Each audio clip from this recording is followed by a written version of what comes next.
क्या आपने कभी सुना है एक ऐसे राजा के बारे में जो युद्धों में अपराजेय था, जिसकी ताकत के चर्चे दूर दूर तक थे, लेकिन जो अपनी ही रानियों पर भरोसा नहीं करता था?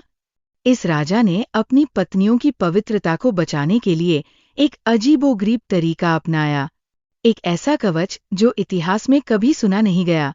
आज हम आपको बताएंगे उस सनकी राजा की कहानी जिसने अपनी रानियों के लिए बनवाया लोहे का योनि कवच। क्या ये सच है या सिर्फ एक मिथक? क्या कोई राजा इतना सनकी हो सकता है? चलिए जानते हैं इस रहस्यमयी कहानी को अंत तक। बहुत समय पहले एक शक्तिशाली सम्राट था, राजा विक्रधीरज। वो सिर्फ अपनी बहादुरी के लिए ही नहीं, बल्कि अपनी सनक भरी हरकतों के लिए भी जाना जाता था। उसे दुनिया की सबसे सुंदर स्त्रियों को अपनी रानी बनाने का जुनून था। लेकिन उसकी एक समस्या थी, उसे अपनी ही रानियों पर विश्वास नहीं था। राजा विक्रधीरज जब भी युद्ध पर जाता, उसे हमेशा ये चिंता सताती कि उसकी रानियां उसकी गैर मौजूदगी में किसी और के करीब न चली जाए। राजा रात में अकेला अपने महल के अंदर टहल रहा है, उसके चेहरे पर चिंता के भाव है। पास खड़ा एक मंत्री पूछता है, मंत्री महाराज, आप चिंतित क्यों हैं? आज आपने एक और विजय प्राप्त की है। राजा गंभीर आवाज में, जीत तो मिल गई, लेकिन मेरे महल में क्या चल रहा था जब मैं युद्ध में था? मंत्री हैरान होकर, महाराज, आपकी रानियां तो महल में ही थीं। राजा गंभीर स्वर में, मुझे भरोसा नहीं, क्या सच में वे सिर्फ मेरी हैं? राजा का शक बढ़ता गया। उसे लगने लगा कि उसकी गैर मौजूदगी में कोई और पुरुष उसकी रानियों के करीब आ सकता है। यहीं से शुरू हुई राजा के शक और सनक की असली कहानी।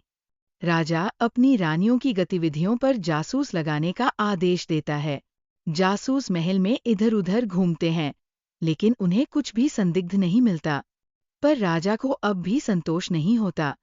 तभी उसके दिमाग में एक खतरनाक विचार आया।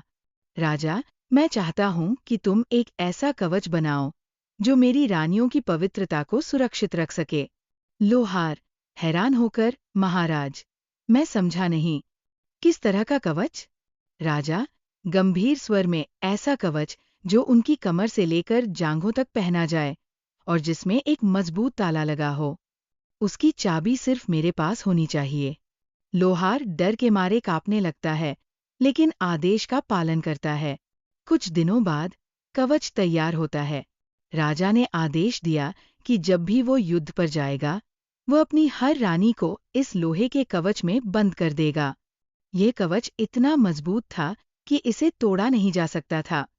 यह उनकी कमर पर कसकर पहनाया जाता और एक ताले से बंद कर दिया जाता था। चाबी वो सिर्फ राजा के पास रहती थी। एक रानी धीमी आवाज में, ये क्या पागलपन है, हमें जानवरों की तरह कैद किया जा रहा है। दूसरी रानी, लेकिन हम क्या कर सकते हैं? राजा के खिलाफ जाने का मतलब मौत। समय बीतता गया। राजा जब भी युद्ध पर जाता, वह रानियों को इस बंधन में जकड़ देता। लेकिन एक दिन एक रानी ने इस अत्याचार के खिलाफ विद्रोह करने की ठानी। वह चुपचाप महल के सबसे बुजुर्ग और बुद्धिमान दासी के पास जाती है।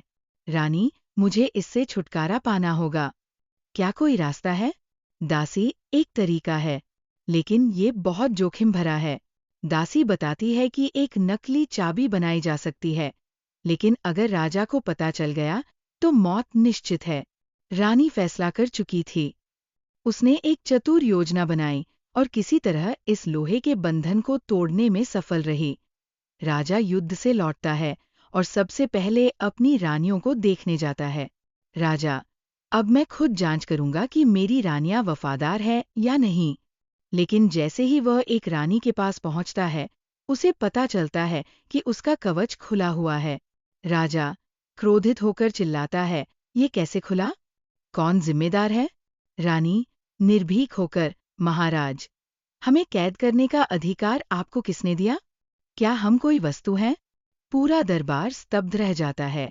ये पहली बार था जब किसी ने राजा का सामना किया था। अब राजा की अकल ठिकाने आ गई थी। राजा को समझ आ गया कि उसकी सनक ही उसकी सबसे बड़ी कमजोरी थी। और फिर राजा ने उस कवच को तुड़वा दिया। दोस्तों, आपको ये कहानी कैसी लगी? आप इस बारे में क्या सोचते हैं? मुझे कमेंट में ज़रूर बताना।